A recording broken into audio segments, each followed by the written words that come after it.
welcome to the next episode of the Beach Court Podcast. Today we'll be recapping the Merida Regional Championships, where Azul GG won with Miraidon EX, and we saw a big shakeup at successful decks and the new building of a top 4 in this new Prismatic Evolution metagame. We're also going to be talking about some of the spiciest and coolest lists you should be playing to locals, or maybe even practicing before EUIC. Also want to welcome all of our new listeners and anyone who recently started following us. My name is Maddox Corcoran. I'm guest hosting today while our own Eric Ridgway is out for some family stuff. I'm joined, as always, by Parker Greenwald, and we actually have a special guest on today, littledarkfury, returning to the pod. We've had him on a few times, and we're excited to have him back today.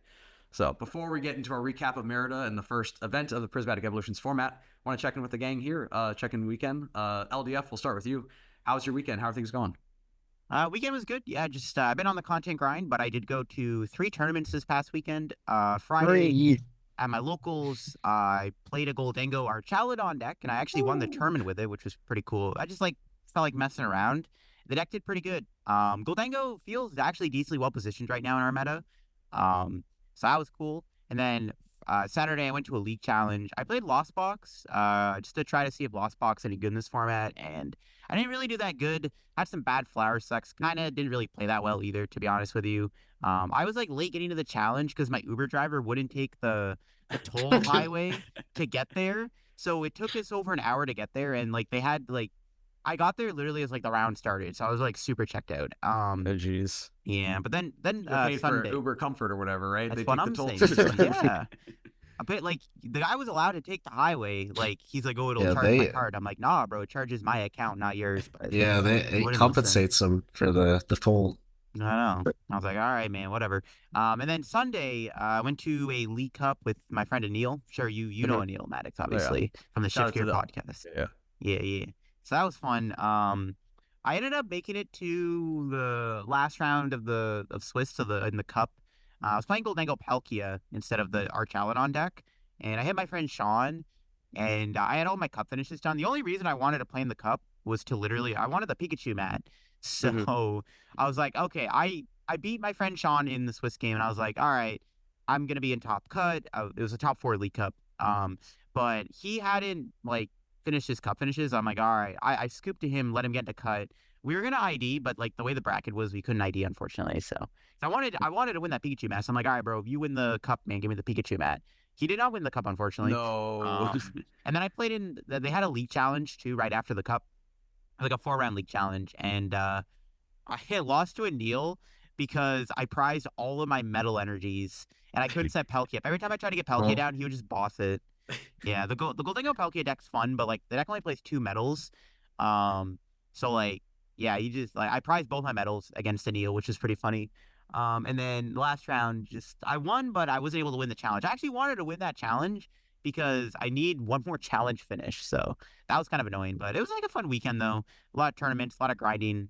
Honestly, I'm pretty sold on I think when I'm gonna play to EUIC, so that's good. Oh, there we go. Maybe I'm prepared for that. Yeah, maybe we'll get a little tease of that later, but appreciate that. LDF not only on the content grind, but grinding locals, just like many of you at home. Parker, what's going on with you? I know it's been a busy work week, but I know you've been playing some Pokemon. What's going on? Yeah, so this weekend was just me getting swamped by the Magic pre-releases for the new set. But I did get to finally play some locals on Thursday after being sick and stuff. I played Reggie Drago. Oh wait, were your locals in Surging Sparks format? Because that deck's not real anymore. I know, apparently not, but I don't know. Eric got first with it on Wednesday at Nakama, and then I got first with it on Thursday. I ended up going 5-0. Me and Nick were like, should we ID? And he was like, nah, I want to go 5-0. I was like, okay. And played it out, and I ended up winning. Had to do it to him. Yeah, I unfortunately had to do it to him. There you go. So is Reggie Drago still a valid deck in this format? So I think so. I don't want to say my opponents didn't play the strongest because I guess if I just go draw attach pass, you don't know I guess what's in my hand, but you're gonna assume if I'm getting Badooed, which I got Badooed round 2, 3, 4, and 5. You gotta assume that I have some level of items in my hand, and when they broke the lock, I was just like, all right, one guy like killed me with Zard, and then I was just like, all right, Vespal, Vessel, Teal Dance, Energy Switch, attach, knock out your Zard, and like, and it's just like, oh, I don't have another Charmander set up. I was like, I don't know, but I was deck's still good, I think. There you go. Good to see. Meanwhile, for my weekend, I was in Merida this past weekend playing the regional championships. Managed to finish 34th place with Miraidon EX, which felt pretty good about the deck choice. Again, it did end up winning the event with Azul playing Miraidon, of course. I played the same list as Eric, as well as some of the other folks in our group that made the trip over to Mexico. Was lucky to finish the best out of them. Unfortunately, bubbled out of top 32, so missed out on a few bucks. And also, I literally just got home from Mexico, probably 12, 15 hours ago. So middle of the work day, getting the pod done, back on the grind. And I'm heading to Puerto Rico this weekend, and we'll be joining LDF and many others at EUIC next weekend. So I guess, I'll talk about the run a little bit. Had started 1-1-1 on day one, again, playing Miraidon. Was able to beat a Guardy right off the bat. We actually opted to play double switch cart to have a little bit of advantage into Mawile. And my round one opponent was Dennis from Canada. Shout out to him. Fantastic opponent. Shout out Dennis. Yeah, he was playing Mawile. And in game two, he went for the Mawile. I played my Arvin for switch cart. Took my last switch card off the prize, fortunately, and then he went for the Mawile tap again. I played second switch card. It says, "Oh, you play second switch card," and the game was over from there. So shout out to him. Unfortunately, that's the only time second switch card came up the entire tournament. Right after that, I did hit an Archaladon, tied, lost to a Raging Bolt, which is an awful matchup. But from there, did proceed to win 5 straight to end the day at 6-1-1. Feeling in pretty good shape. Day 2, again, in the new structure, is only 4 rounds, so did win round 9, first round of day 2. Be in 7-1-1, still in position to make cut at that point. Ended up losing that next round, a very close set to Dragapult, and then tied the next round against the Dragapult, where also things didn't go quite my way, and then clutched up against the Goldengo, actually, to win the final round. Thought that was going to lock me for top 32, but ended up just bubbling out. So overall, still feel very good about the run. I think, it's really the tie against Dragapult that I wish I had back, where I think I had a situation where I could have won game 1 if I'd played a little bit better, but missed that opportunity, ended up leaving with a tie. If I have 2 chances to win game 2 or game 3, then I probably can come away with that set. And 29 points end up making cut. So I was actually in a spot where I could have made the ASIM cut, been the 6th Miraidon, and been the 9th American or whatever in cut, or some ridiculous numbers. But we'll talk about all that in a second for the ASIM cut. But real quick, just want to check with you guys here. I know Parker LDF, I know you said you have a few questions. Happy to talk about Miraidon or the list or anything for the run. Maybe some of the other listeners have some of the same questions. Yeah. So for me, I wanted to ask, I always ask this one, was there any matchups you were scared of? If they flip over this guy, you're like, oh crap, I gotta play out of my mind, or that kind of thing. Yeah, I think as Miraidon, again, I felt pretty comfortable into the top 3 decks we were projecting, right? Into Gardevoir, Lugia, and Dragapult. I think as the day went on, and as I got into day 2 and playing against the better Dragapult players, I felt a little shakier in the matchup. And I think now, and even after talking with Azul and some of the other Miraidon players, I think we kind of came to the consensus like Miraidon is unfavored into Dragapult if they're playing in the matchup well. I think I was able to capitalize, especially on day 1, on some opponents who didn't know the matchup very well and able to put on a lot of pressure with Amp. But then also I think I maybe wasn't taking the best line into Dragapult, where I was going for a like Raikou KO and keep the pressure on, when maybe I should have sat back and used like Magnemite to just charge up energy on my board. So a few ways I'm kind of looking into how I could have played that better. Other than that, like Archaladon, it's a pretty scary matchup. We do play I did play the Zapdos, so we did have a way to deal with it. And was fortunate. I was able to tie one and was able to beat another Archaladon, but had to go really aggressive and just pull off the Amp with 4 lightnings, or plus boss Amp, and then try to close out the game with the Raichu, right? So things were tricky for sure. But was always a little bit scared when my opponent flipped over Archaladon. And also any of the other turbo decks, Raging Bolt was a big problem. If I hit the Gouging Fire guy, that would have been a big problem, Mauricio. And then also even things like Block, like some of these other matchups that, or like an Ancient Box, those are the ones I have a harder time with. But had a lot of Guardy and Dragapults. Hit 0 Lugia, which I was really hoping to hit a Lugia, but everything else did all right into. Yeah.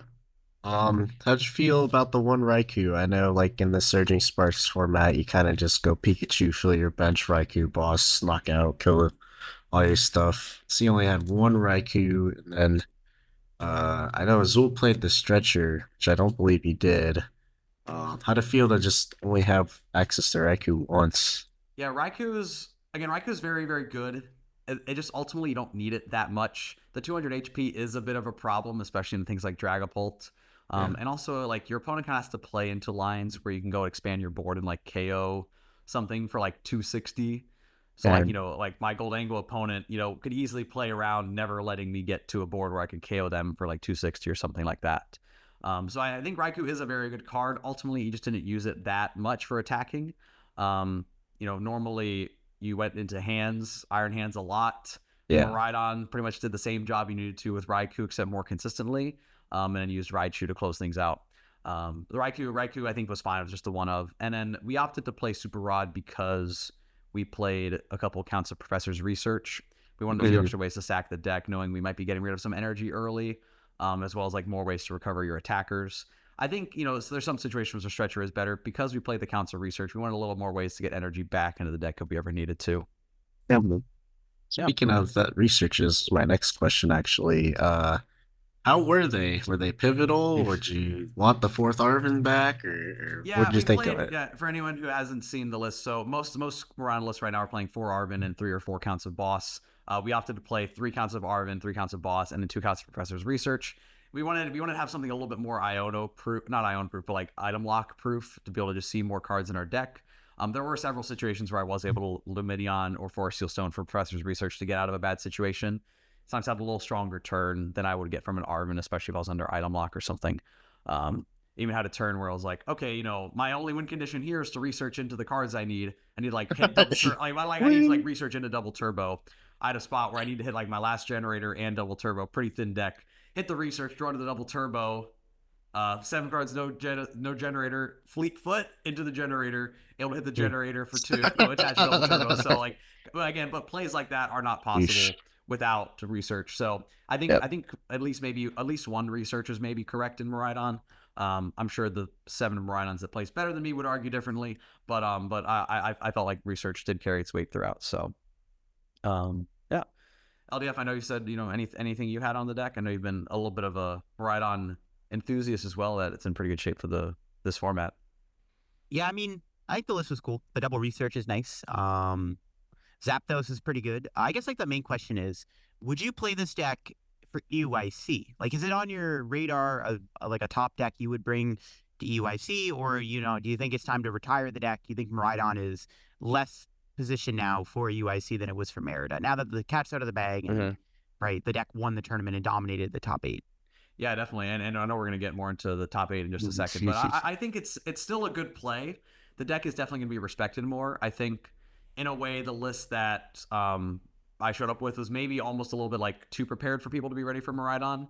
Mawile was around, but wasn't as prevalent potentially. A lot of the successful Miraidon lists didn't, Azul's list did not play Zapdos, did not play double switch cart. My list did include that. I think going forward, you almost need to play Zapdos for Mimikyu and double switch cart for Mawile, or for Soblock even. So I almost think my list was maybe a little bit like a little too ready. I do think that close to the 60 that I had could be well positioned for EUIC, or maybe you can't get away with one switch card and no Zapdos anymore, especially with more decks like Terapagos and Archaludon that are going to be a little bit better into Miraidon that could see more play now because of Miraidon's success. So I think the list, if I were going to EIC tomorrow, would probably just be locking in the same 60.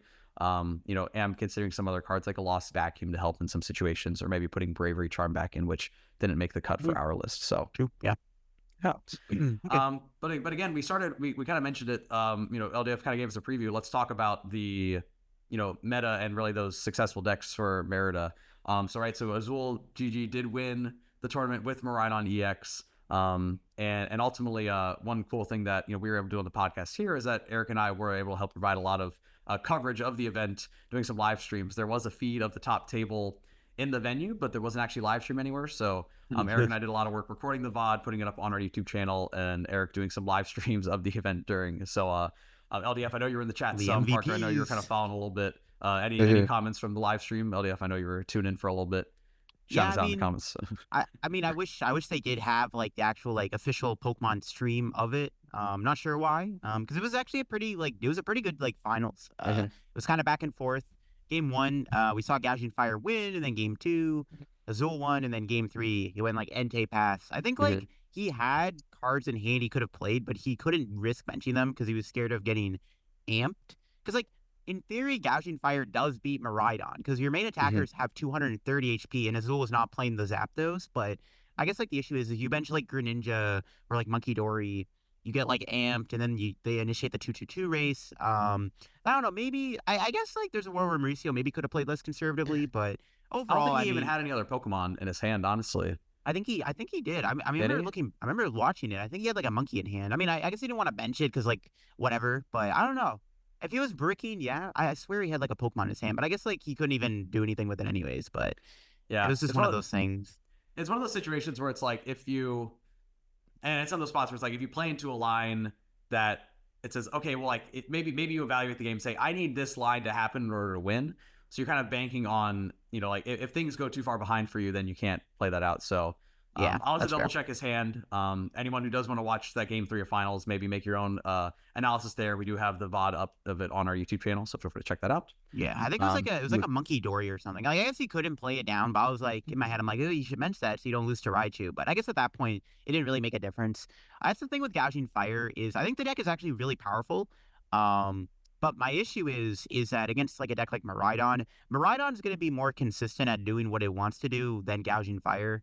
And we saw that in the last game there where he just kind of had he just, I guess, bricked for a bit and just couldn't do anything, where Miraidon just can sit there and just build up a ton of energy really easily. And Miraidon just always does what it wants to do.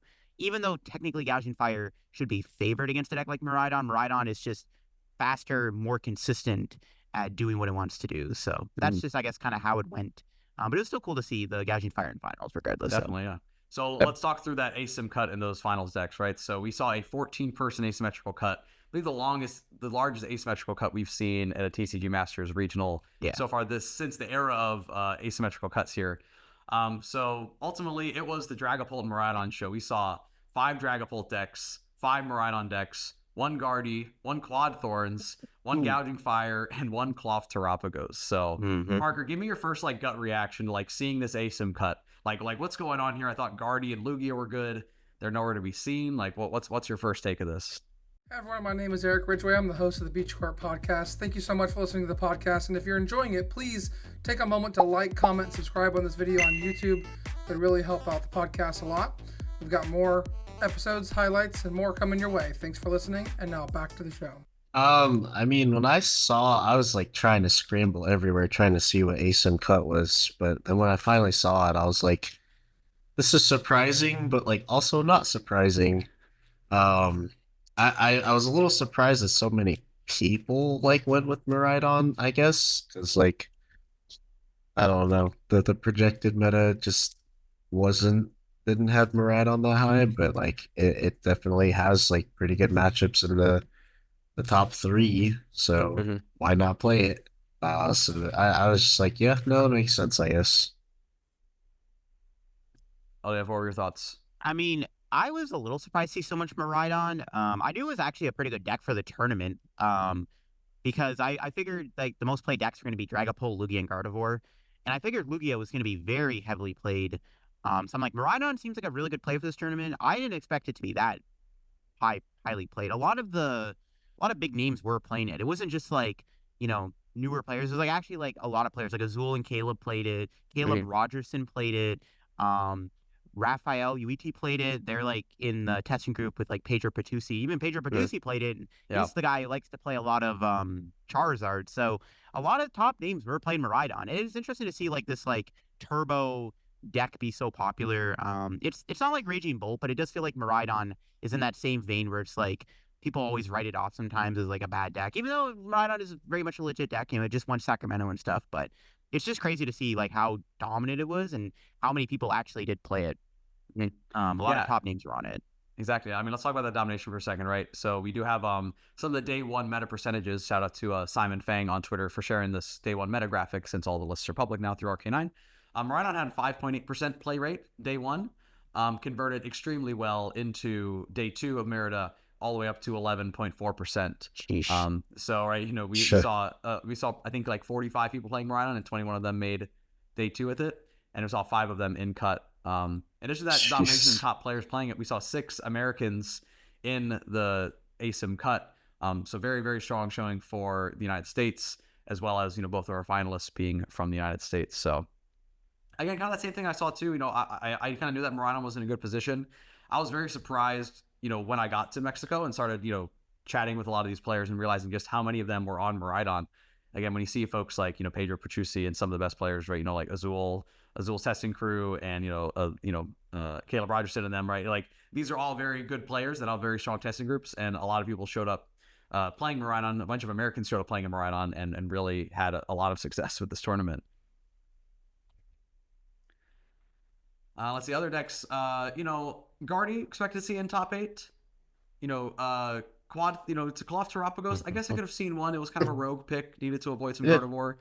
Gouging Fire and Iron Thorns, not on my radar at all. I mean, do you think Iron Thorns just hit a bunch of Lugias, or you think Gouging Fire, like, I mean, how do we get to this spot where these decks make it? Are these decks viable in this format? I've always liked the Gouging Fire. I've just like never taken the time to put it together, but like it's good. I mean, it's basically the same thing as Miraidon, except in sauna form, I suppose. But yeah, it's just good. I mean, like that's all I have to say. It's just always solid. It's got a lot of health for like a turbo deck, and it's just pretty decent. Yeah, the one thing I like about Gouging Fire is I feel like a lot of people kind of play the deck wrong. They just kind of assume it's like Raging Bull, where you're just trying to go like 260 turn 2. I mean, ideally, the deck has more lines and plays than you might think with the cards like Monkey Dory. The Delphox V is like the big card in the deck. I think that a lot of people really underestimate how good that card is. Delphox can be a very good swing card in like any matchup. I think the deck is cool. It's a little bit harder to pilot than these other turbo decks, and it's a bit slower and clunkier than these other turbo decks like Raging Bolt and Miraidon. I don't think Gouging Fire is gonna be like popular for UIC. I wouldn't really assume the deck's gonna be like on the graphic or anything for day one, but it'll probably, I think more people are gonna look into it. It's not a bad deck. I will say Gouging Fire was probably a little bit more well positioned in the Surging Sparks meta. Just not enough people played it. The Gouging Fire has a great Drago matchup, but Drago is no longer a popular deck, so that's kind of sus. But I think Gouging Fire is still good. It has a good Lugia matchup, and it has a decent Dragapult matchup, which is really all you need. I guess your Guardy matchup's a little tricky, but the deck's still like fairly powerful at what it does. It feels like a sleeper pick for sure. So we'll see if more people kind of wake up to Gouging Fire for UIC. We'll see on that one though. Exactly. I saw OmniPoke doing like a video recap of Merida, and he was talking about, hey, you might want to consider playing Manaphy in your deck for the Gouging Fire matchup, which is not a sentence I thought I would have heard. But again, some legs there. Mauricio's been a big champion of it for a while, been playing it, and he's always been very public. This is a toolbox deck. It is not a turbo deck. I do think it was actually decently positioned, and in hindsight, I was looking at things now. Again, being able to use Delphox to go and take those 2 prizes can help swing, those tougher matchups into the stage 2 decks. Also, casually, anytime you have a favorite matchup in a control, it's pretty good. You have plenty of cornerstone outs. You play 4 Jet Energy and 4 Magma Basins to bump any stadium. So plus a switch card. So you're never really getting locked. You play Monkey Dory to set up some extra damage. And there's even a lot of situations where you can go, hit something for 260, KO it later with Monkey Dory, combo it with, I think you can play like a Roxanne, right? So there's some really neat combos you can kind of pull off with this. And definitely something I think was a little bit under looked at. So we definitely saw some spicy decks in top 8 in ASIM cut, but there's even more spicy deck lists that we're going to be talking a little bit about later. But before we do that, we do want to jump over to our trivia segment. Eric normally spends this segment trying to harass Parker and I with some ridiculous question. Instead, I get to be the one to pose a maybe not so ridiculous question to LDF and Parker today. So are y'all ready to go? Yep. All right. So this first one, we did just have the English announcement of Destined Rivals, which is our new set coming up on May 30th. So Eric was wanting to ask about how many EXs are in the set. I'm sure you'll hear that question in a future episode of the Beach Court podcast. But today we're actually going to mix in a little bit of the video game knowledge. So again, Destined Rivals, we see a lot of the key rivals from across the games come across. And Destined Rivals, we'll be seeing some Pokemon featured, including Cynthia's Garchomp EX, Steven's Metagross EX, and Marnie's Grimmsnarl EX. So we've seen Marnie's Grimmsnarl, we've seen Steven's Metagross. Don't have details for Garchomp EX, but we do know these Pokemon from the games. My question for y'all today is, when you battle Cynthia, Steven, and Marnie, their ace Pokemon in each of these games are Garchomp, Metagross, and Grimmsnarl, respectively. Across all of the core series games, which, what is the strength of these Pokemon, Garchomp, Metagross, Grimmsnarl, in level. So you face them at various levels throughout the game. We're looking for what's the strongest instance of Garchomp, Metagross, or Grimmsnarl that you face in any level throughout any of the core series games. What? Okay, so I'm not gonna be able to answer Marnie's. I haven't played through that yet, so I have no experience on Marnie. I think I think her Garchomp in Diamond and Pearl was level 48, if I remember correctly. Or was it 40? I think it was like 48. It might have I'm been pretty sure it was higher 48. It was something like that. It was, yeah, maybe. I think Metagross was 55, if my memory Yeah, it was serves 55 right. or 58. I remember that. I was Um, gonna say, are you considering rematches with them? That's the thing. Oh, See, I don't oh. usually, once I beat the game, I usually just stop playing it. I don't usually do the rematches. But I'm pretty sure Cynthia's Garchomp's in like the 70s, like 77 or something, I think is what it was. And then Steven's, I think, would have been like also like mid 70s, like 72 Metagross. Yeah, okay. Because I think I do remember in like Emerald battling Steven again. And then I remember in Black and White too, where you just walk in this random building and it's like, oh, it's Cynthia. And it's like freak. All right. Marnie, I'm gonna be honest. I beat her, but I do not remember what level her Brimstar was. Yeah. For Marnie, I'll just say level 50. I didn't play through those games. I never battled Marnie before, so I wouldn't be able to answer that one. But if I had to take a guess, that would be like 50. Okay, so if you had to, so say we have to order them, right? So from strongest to weakest ace, what do y'all got? I don't I know. think it's probably Garchomp, if I remember correctly. Yeah, I'd maybe go. I'm gonna go Marnie. So I'm gonna go Grimmsnarl, Garchomp, then Metagross.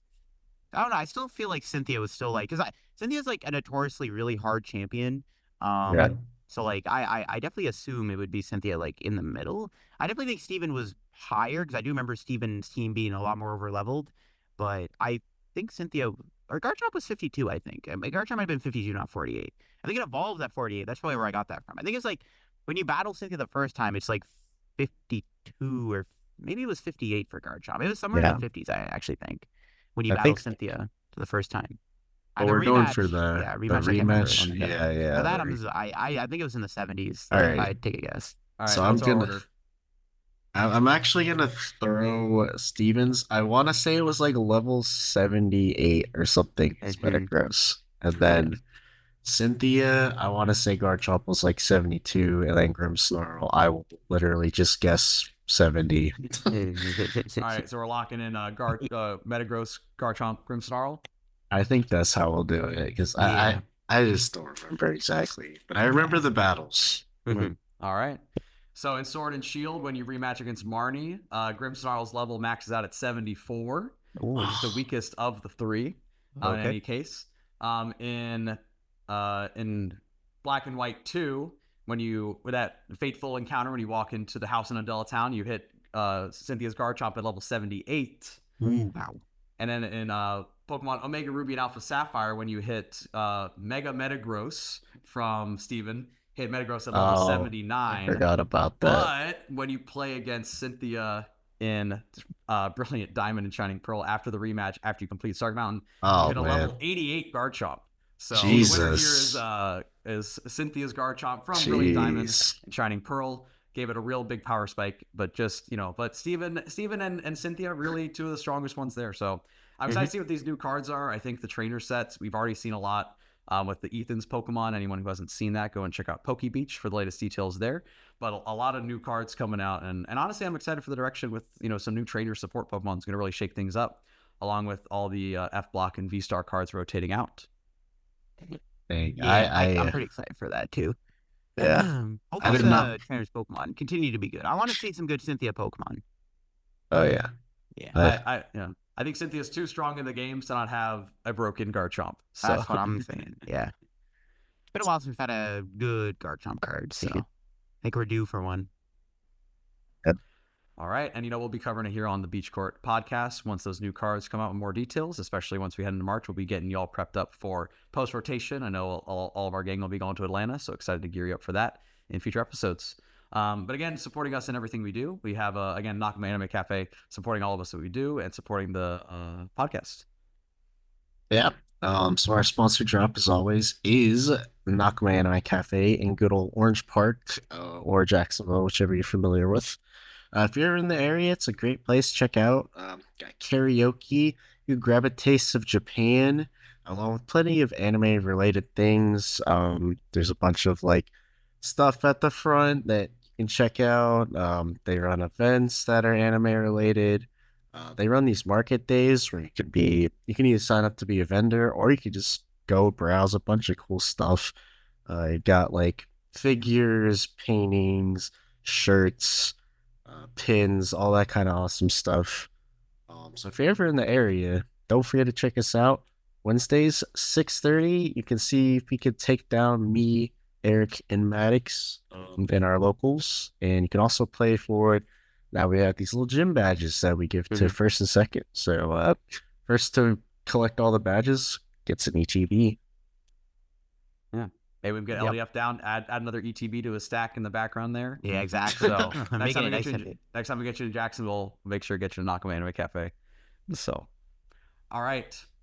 Now we got some spicy lists. Listen, we knew this first format of Prismatic Evolution. We want to get you all the breaking news on the coolest list that we're seeing out there. Again, lots of Gardevoir, lots of Miraidon, lots of Dragapult, lots of that other deck, Lugia. But we're talking about the spicy ones. Listen, we all know the top 4 is there. We're talking about those hidden extra decks. So what we're going to do is we have all the decks uploaded on Limitless TCG already. We're going to go and look through some of those spicy deck lists and see what we have here. So, who wants to go first? I know we got a couple spicy deck lists that each of us have prepared.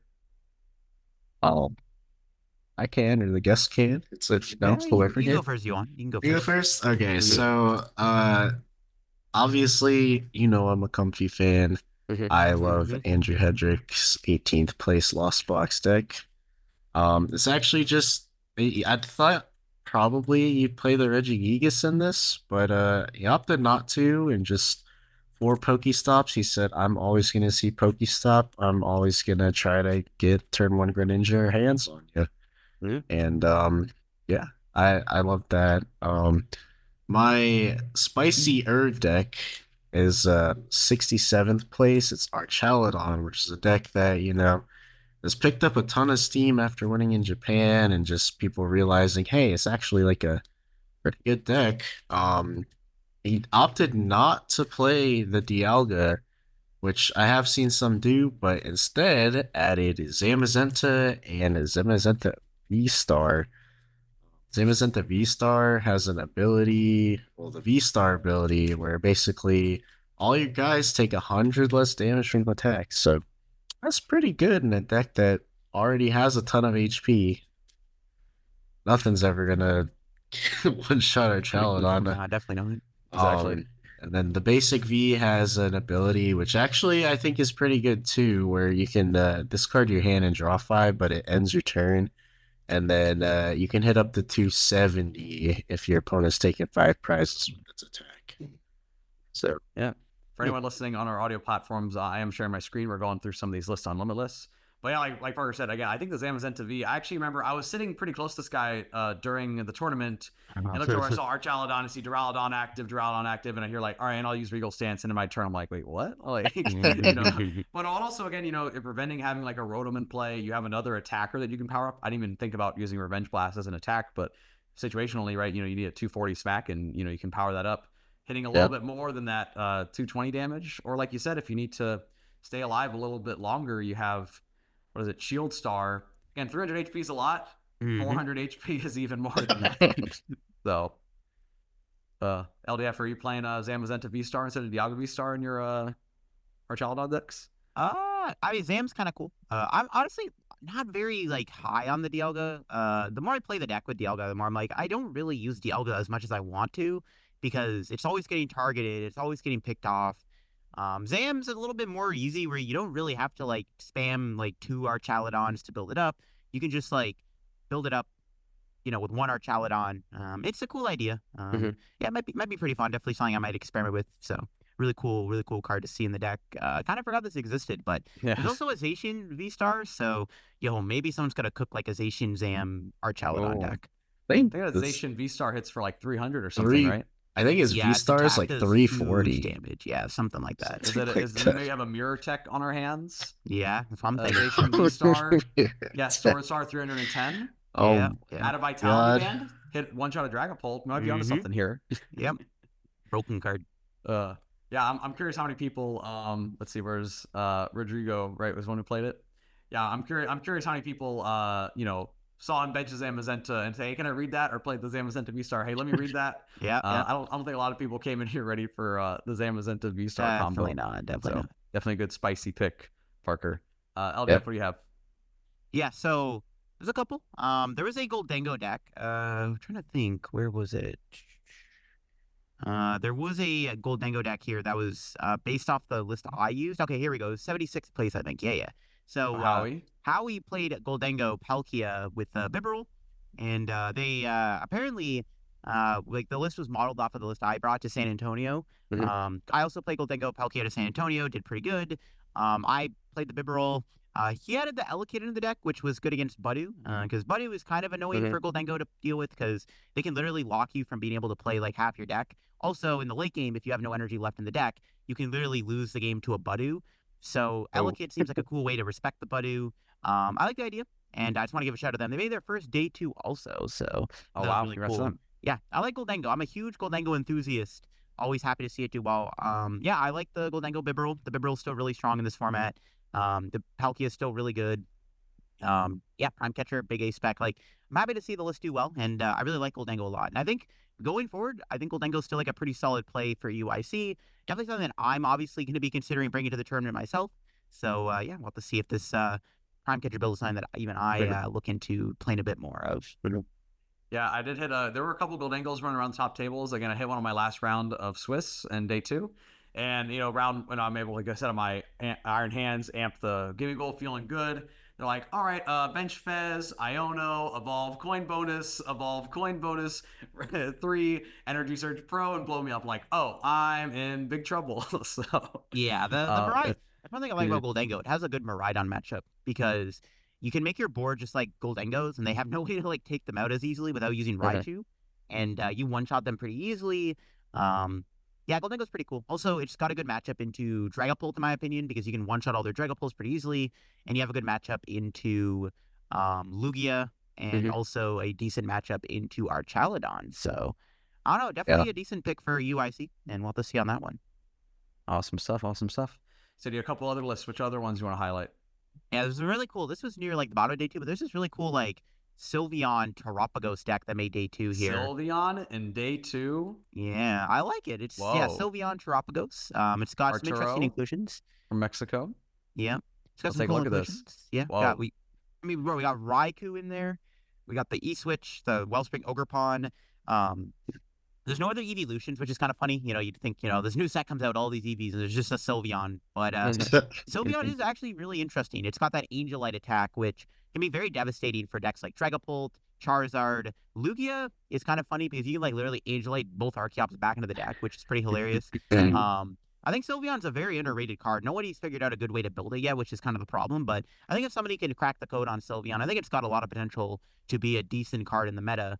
And this list looks pretty clean. There's a lot of really cool things going on. A lot of different options for attackers. Bit of type coverage with the Raikou. You have that Wellspring Ogerpon to make some really funny plays out of nowhere with Torrential Pump. I thought it was a really cool list, and I'm happy to see this like EV Sylveon toolbox deck do well. Definitely a cool one. Yeah, this is really cool. I mean, just a lot of again, you're playing a Noctowl engine, so you're pretty reliant on, having that Terra in play, and then, finding your one-of items, or only a couple counts of supporters, really. Yeah, but, I guess, one thing I wanted to mention, too, Terapagos is not just there for Unified Beatdown. You can actually use Crown Opal, because it does have the correct energy to Crown Opal. And Crown Opal is really good against Raging Bolt and Miraidon and Gouging Fire, where, like, they can't damage you. So there's definitely some cool things you can do with the Terapagos in the deck, not just to activate Aries Zero and Noctowl. It's actually, like, a pretty decent attacker with Crown Opal. Yeah, you don't have a lot of ways to like remove your other liabilities in play, but if you can No. somehow get to a board where it's just the Terapagos and Crown Opal, you can checkmate a lot of decks. Yeah. Remember, I played once on ladder. I was actually playing Gouging Fire at the time, funny enough, and I was playing against this Terapagos, like a Terapagos deck, kind of like this. It was a Lost Box where they went to Crown Opal. My bundle was prized, so I actually went into the Delve Fox's first attack to confuse it, and then flip tails, so I was able to KO it after that. That's pretty funny. So, Parker, what do you think? Are you maybe pulling this up, sleeving this up to go to local sometime soon? You know, it's pretty interesting. I didn't actually look at this deck. This is pretty interesting.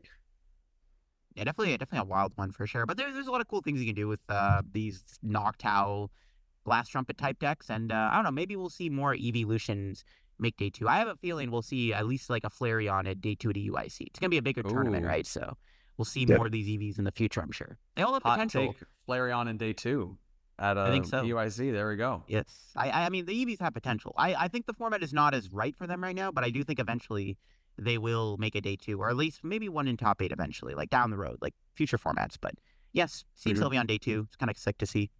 There you go. Especially the Sparking Crystal gives you so much flexibility.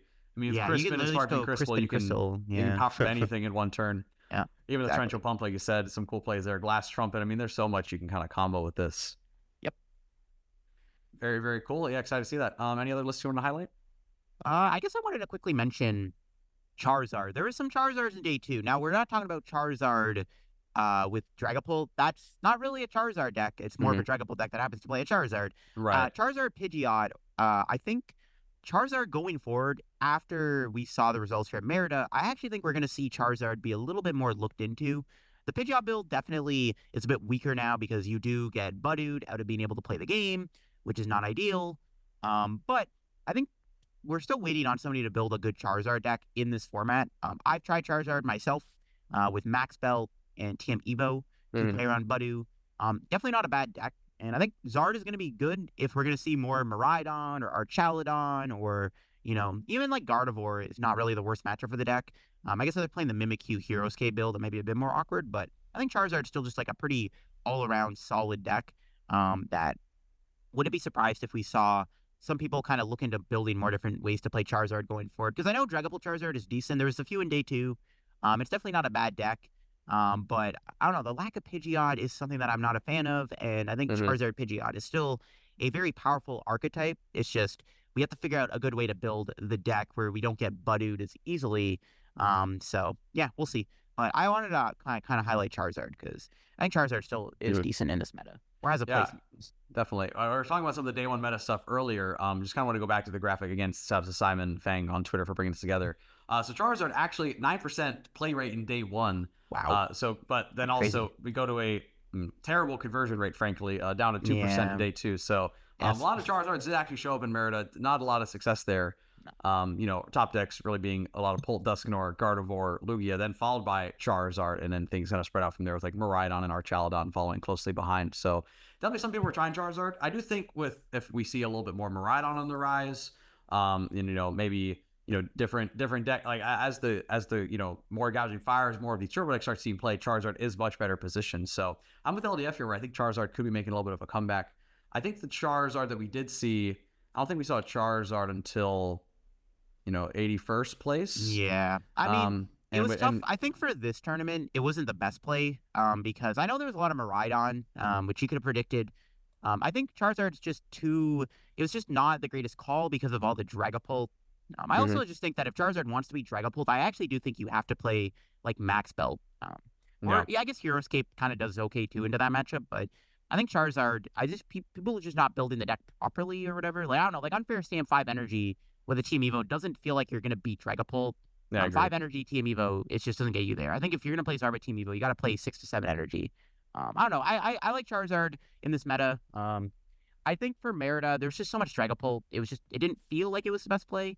I think for UIC, I think we're still going to see a high count of Dragapult, but I think that its play rate will drop a little bit, and then we're going to see more turbo like Miraidon and Raging Bolt and Archaladon see a little bit more play, and that'll make Charizard a stronger play for that tournament. But yeah, just kind of feels like it's one of those decks where like it's not quite gone yet.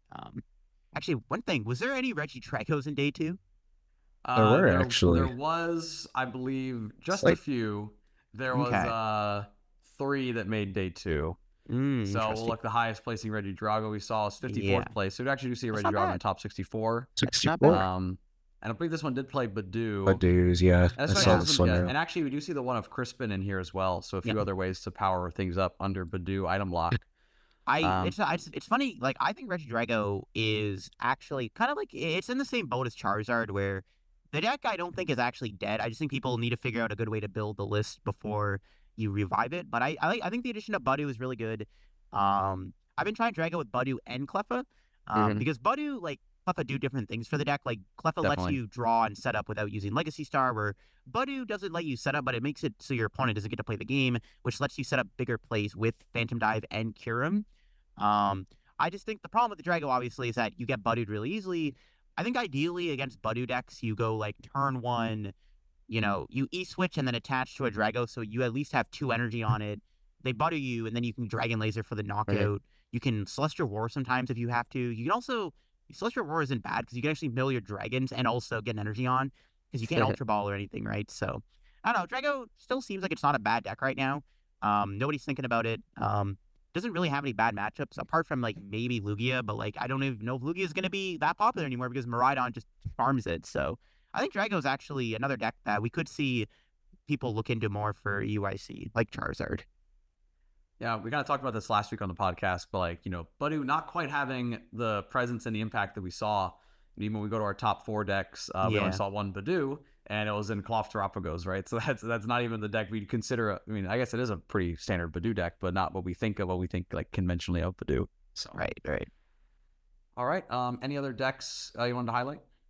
I think I'm good. It was interesting to see, like, there's actually a good amount of variety in day 2 here. Like, we saw like Andrew Hedrick playing Lost Box. We saw Quad Thorns do really well. Pidgeot Control had a decent showing too, got top 32. I was not expecting that at all. Goldengo, Yeah, that's the next deck I want to talk about. Yeah. Yep. So Pablo Mesa did actually show up again. Shout out to him. Normally behind the casting desk, but in the hometown, in the home country regional. Did play Pidgeot Control, and this is kind of a build that All Out Blitzel's been playing lately. Very hard to fit on share screen. Yeah, there's so many cards. Oh my goodness. I can't even get the full PNG image in. But again, a very, very, very teched out list. Pablo able to bring it to a top 32 finish. Some really neat inclusions here that we haven't seen in Pidgeot Control lately. We see the Melodic with the Mentally Calm, which we have seen a little bit more, but we actually see the Grand Tree being included, as well as a 2/2/2 Pidgeot EX line, really teching around Badu. And again, playing that Grand Tree, once you can go Forest Seal Stone, find the Grand Tree, evolve in your Pidgeot EX. You can even go on quick search for a Chen Pao and bump your own Grand Tree so that way your opponent can't use it. So really, really interesting list, and set up some neat situations. Parker, anything here that stands out to you? Oh, I mean, you just mentioned my favorite play, which is just quick searching or just getting the Chen Pao to bump your own Grand Tree. But pretty solid. Yeah, some interesting plays here. Still kept the Black Kyurem, probably more for Dragapult than for a Regidrago, since Regidrago has been on decline, of course. The Picnic Basket gives you some healing situations against Gardevoir, which sets up for some funny plays. And then other than that, I was talking with Pablo. Didn't even include the 1 rare candy for a little bit more of an aggressive approach. Probably just an option of Grand Tree as prize or something like that. Yeah.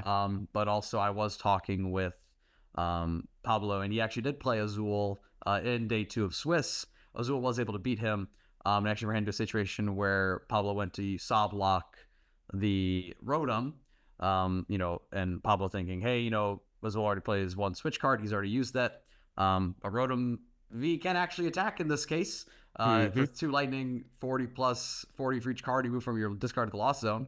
But since it's 40 plus, you're able to hit that Wellspring Ogerpon for 80 turn after turn. So a bit of a new learning about what a card does in Swiss. So just a little bit of funny interaction. That's what the tweet was about. Yeah, it's pretty Yeah, funny. exactly. Yeah. So Paulo Tablemon did tweet about it. I know Tablemon is going to be putting up a run on his YouTube channel, as well as I'm sure Azul will probably mention the game when he recaps his run on stream or on their podcast or things like that. So, but definitely a cool list. Cool to see. Again, maybe not everyone's a fan of Pidgeot Control, but I think control archetypes like this are some of the most unique archetypes that you can play. So to see them continually innovate and evolve is just super, super cool. I, for one, was definitely nervous about hitting this, but I was a little bit relieved that all they kind of had for answers were Sob Lock, and with the double switch card, I think it was in a better spot. It does include the Mimikyu, which sets up for some interesting situations as well. So, Let's see. The other deck I wanted to talk about that I actually saw and heard about while I was playing at the tournament was a Dragapult deck with Frostlass, which Yeah, I that's thought kind was of very, sick. very interesting. So this was played by Aaron. And again, no Dusknor. Instead included the Frostlass as well as some Monkey Dories. So the way I heard about this deck is Aaron actually got paired into a Snorlax stall deck at one point. And all you really have to do is put 2 Frostlass into play and start spreading damage, and you get Monkey Dories in play and start spreading damage. And Snorlax really can't do anything about it because all their Pokemon have abilities, and you can't penny loop enough to get out of it. So interesting list here, right? So we see, instead of the Dusknor and some of the other higher power engine, really leaning into set up those Drutra Cloaks. Really just spreading a lot of damage with Frostlass and Phantom Dive and Mind Bend, included the Tubadoo and a Radiant Alakazam. So just a bunch of ways to spread damage. Played a TM Devo, a Lost City to get rid of some annoying ones. Actually only one Crispin, but really just going the slow approach and set up the Luminous and the Dark Energy to really spread some damage. So didn't quite have a huge finish, but did see a top 128 finish. What do y'all think of this deck? I think it's pretty sick. I actually did a video on this deck really? when Prismatic came out, yeah. So I think this deck's kind of cool, right? Frostlass does let you do more damage with Phantom Dive because you pile up so much damage on their bench. Against a deck like Gardevoir, where they're trying to Monkey Dory the damage off the Kirlias, you're just putting on so much damage with the Frostlass, you're just killing Kirlias way more easily. You have your own Monkey Dory for even more spread damage. You just have a really good package of spread damage with this deck, which is what makes it cool. The downside of Frostlass is that it's a bit slower than Dusknor because you don't get to immediately knock something out stage 1, and of course you damage your own Dracloaks, which can be a little annoying, but you do obviously have the Monkey Dories. You have the Budu to slow your opponent down. Budu Frostlass already is a decent little pile, so when you include a Dragapult engine on top of that, it becomes even more scarier. I like the list. I like the inclusion of the Lost City. Probably makes it so you have a really good matchup into Gardevoir. You can get rid of their Monkey Dories and their Drifloon really easily. They just can't play the game without their package of stuff. So yeah, decent little deck. I like it a lot. Maybe I'll experiment with it a little bit more because I think there is potential for this type of Dragapult spread deck. Because again, the spread options are really good. Yep. Parker, anything else you think here? I don't know if we got a few Frostlass players at locals. Not sure if you encourage this at locals or if you want to maybe even sleeve it up for yourself. Yeah, I do like Frostlass. I did try to make a Frostlass deck work a bit ago, but I don't know. I'm a bit surprised with only one Crispin in the deck, but I guess it's a bit more of a slower deck. You just Budu them. Yeah. You just kind of sit there and load up your Dragapults. Yeah, that is true. But yeah, I don't know. It looks cool. I do like Frostlass because just having Frostlass on the field gives you a free win against Snorlax if you happen to play against it. Yeah, exactly. So it's I don't know. It's just cool.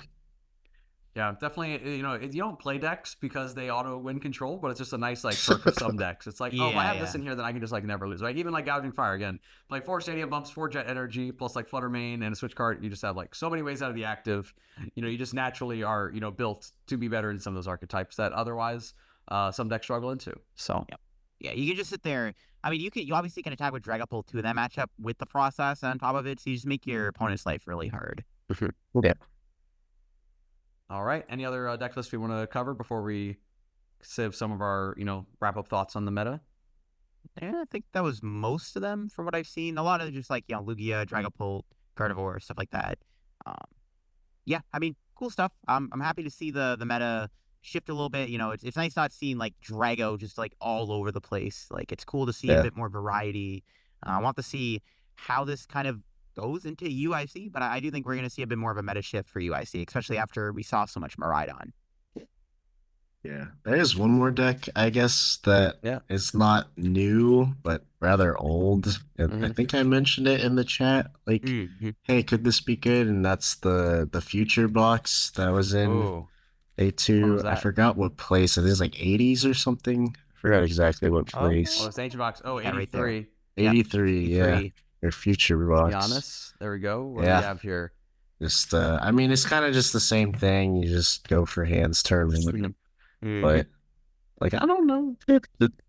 It's Yeah, a cool kinda idea. interesting. Is it like the question you gotta ask though is like, is it better than just playing Miraidon, right? But Yeah, which I'm like, it's definitely it's definitely not bad. You put on a lot more pressure with hands. Like this deck uses Iron Hands more often than probably Miraidon gets to use it. Mhm. So yeah, definitely doesn't feel like a bad deck.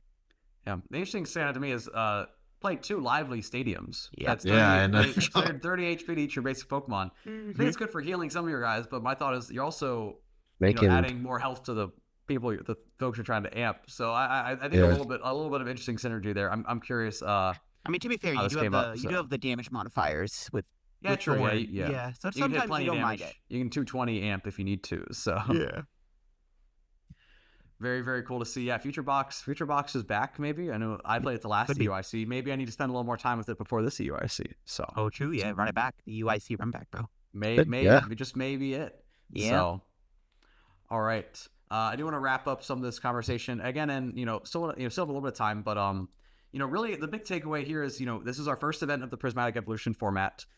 People were really looking to these first events, and I think a lot of people are deciding like their EUIC choices, or even Puerto Rico special event if you're going out this weekend. You're deciding all that like this week or maybe this weekend. How do you think we react to this going into EUIC? Like before last week, we were looking at a very big, Gardevoir and Lugia maybe being the best decks, Dragapult being right up there as well, and Miraidon maybe being a little bit more of in Archetypes as kind of those next two.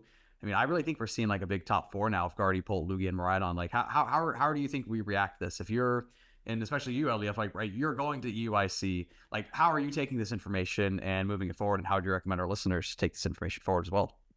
Yeah, I think that if you're going to UIC, you still have 2 weeks. We do have a Puerto Rico special event coming up, so there are still going to be some more results to look at. I don't think that the Puerto Rico events or special event results are going to be as like impactful as this, because I don't think it's as like highlighted as Merida was, and Merida wasn't even that highlighted to begin with, right? Because there's no stream or anything. But I do think that these results do have an impact on what'll go down to UIC. Like I think Miraidon obviously is going to be way more popular at that tournament. I think Lugia's play rate is going to drop a little bit. I don't think we're going to see as much Lugia as we would have if Miraidon didn't do as well. I still think Dragapult and Guardy are still like the 2 top decks right now. Despite Miraidon winning, Dragapult and Guardy are still just that good of decks. And we did see like Brent Tonneson was playing Dragapult.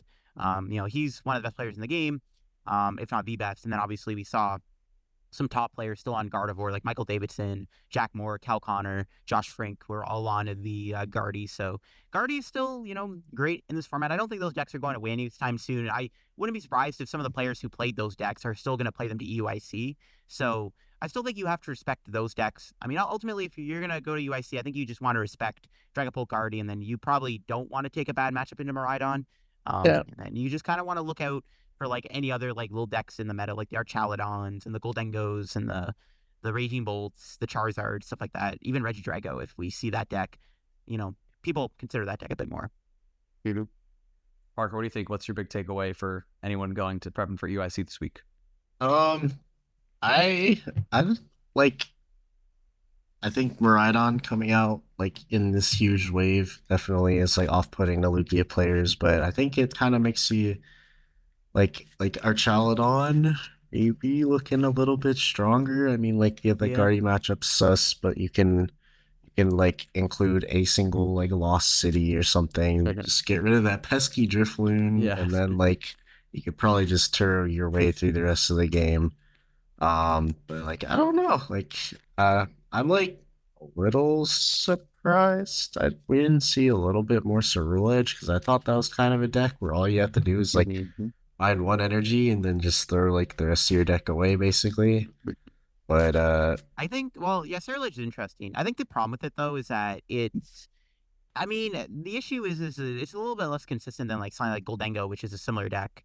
I don't know. I think Cerulege is like cool. One of those maybe underrated decks, but it also does feel like it's a little bit like weaker than something like Goldengo or something. But I don't know. I don't hate it.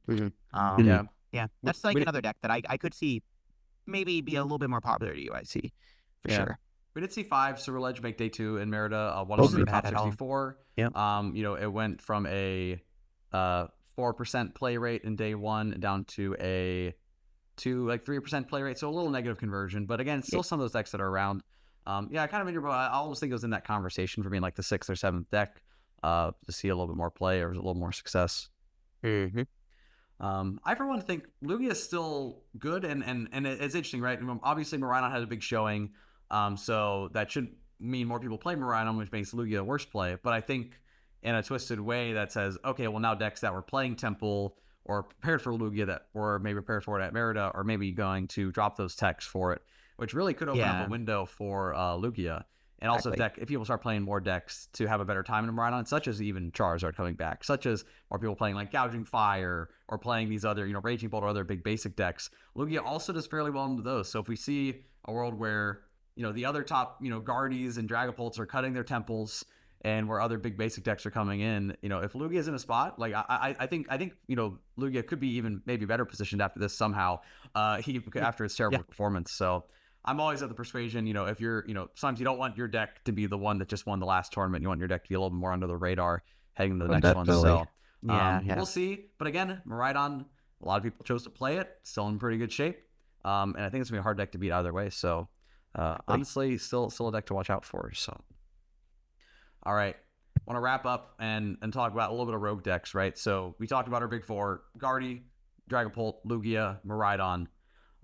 If you were going to EUIC, if you had to submit your deck list right now for EUIC, and you had to play a deck that wasn't one of those top 4 decks, what are you locking in? I would just go Goldengo, just because like the deck I know best right now. Yeah. Probably just Goldengo.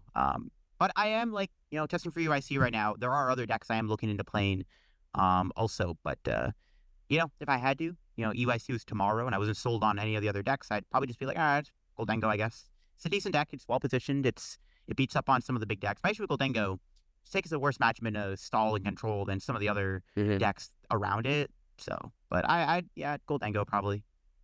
Yeah, LDF with the underrated knowledge of if you really have to decide your deck for tomorrow, play something you're comfortable with. But I know LDF's got a little more time, so might be cooking up something new that we were talking about earlier. Parker, what about you? What do you think is a good maybe off meta pick that could have a deep run at EUIC? Goldengo's definitely up there for me. I mean, it's just always like good. It gets foreshadowed or not foreshadowed, overshadowed, like for some reason, but it's always just solid. I'd consider Cloth actually. I'd probably try to do something with like the double Badoo, with like you just retreat between them and poison and hit for like 80 or whatever. I think that seems pretty strong, and then I'd almost consider Raging Bolt. Like I hate that deck, but like I think you're slightly favored in a Miraidon. Like you probably lose to Gardevoir unless you're teched for it. But like against Dragapult, you're pretty good, and then like against Lugia, I mean it kind of just depends on how the first turn goes. But yeah, I actually think Raging Bolt's also like another deck we're gonna see a little bit more of at EUIC. It's pretty good into Dragapult and Miraidon. Raging Bolt's definitely something that I've even been like, am I playing this EUIC? True. And also you can play a few cards. I think if you play like a Latias, then you can, get yourself out of some retreat lock situations. Maybe even play play a Lost Vacuum if you're trying to tech for Gardevoir. It gives you a little bit more flexibility in some of those matchups. So yeah. If I was playing Raging Bolt, I'd 100% play Vacuum or something like Jamming Tower Vacuum to tech for the matchup.